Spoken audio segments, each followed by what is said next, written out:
Hey y'all, iRick Guy here. Now in case you've missed the announcement, Sony has just unveiled a new camcorder, a new prosumer camcorder, which a lot of people say, oh man, the Handycam's not prosumer, but actually this level, the one that I used previously on my channel, the FDR-AX700, I felt it was great. I got so many comments, they're like, man, the color saturation is great. Hey, what camera are you using, this, that, and the other? Now since then, I've upgraded this camera that I'm using, which is much higher end, it's an interchangeable lens camera. But Sony just unveiled the FDR-AX700. Now, I'm sure it's improved, but is it enough of an improvement to justify someone upgrading from, say, their existing FDR-AX100? And I'm not. And the reason I'm not is that, well, I've made the switch to interchangeable lens cameras, and you know, they do what I need to do, and I don't have the need for a camcorder as well. But there are advantages that a camcorder provides.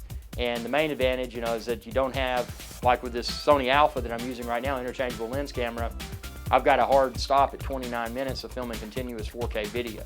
And that's a regulatory thing because this is deemed a camera and not a camcorder. Camcorder doesn't have that issue. But the FDR-AX700 to me is a disappointment because it doesn't have 4K 60. There's no 4K 60 frames per second, which is a huge disappointment. I could see if they're coming out with a new version, how putting 4K 60 or better in there would be a huge selling point. But instead, they've, and you can check the link within this video's description to find a link to the camera and all the detailed specs. But instead, they've improved the autofocus points and a few other things, HDR, and I don't know if someone didn't have the FDR-AX100 already, you know, maybe the FDR-AX700 would be a good buy. But since it doesn't have the 4K 60, for me it's a deal breaker. And I hate to say that because I was excited. I'm like, man, when is, you know, it's been forever since Sony has released a new, what I like to refer to as a prosumer camcorder. You know, something not too big and too heavy like the XD cams. Those things can become cumbersome for a lot of travel filming scenarios. But the FDR-AX100, you know, I always felt it was a perfect blend of portability and professional video quality. And obviously you've got the multi-shoe interface on the top, so you can use a variety of microphones to make those video productions even better.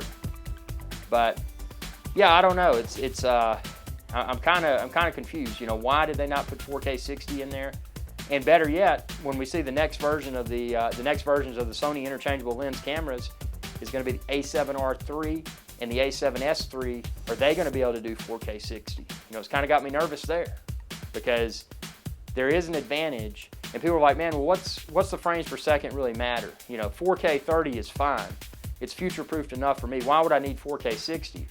Well, the more frames per second that a video is filmed in, think about retiming. So if you're speeding up or slowing down a video in post-production, if that video was recorded at a higher frame rate, so say 60 frames per second instead of 30 frames per second, when that video is retimed, as a result of the higher frame rate, that retimed video should look a lot smoother.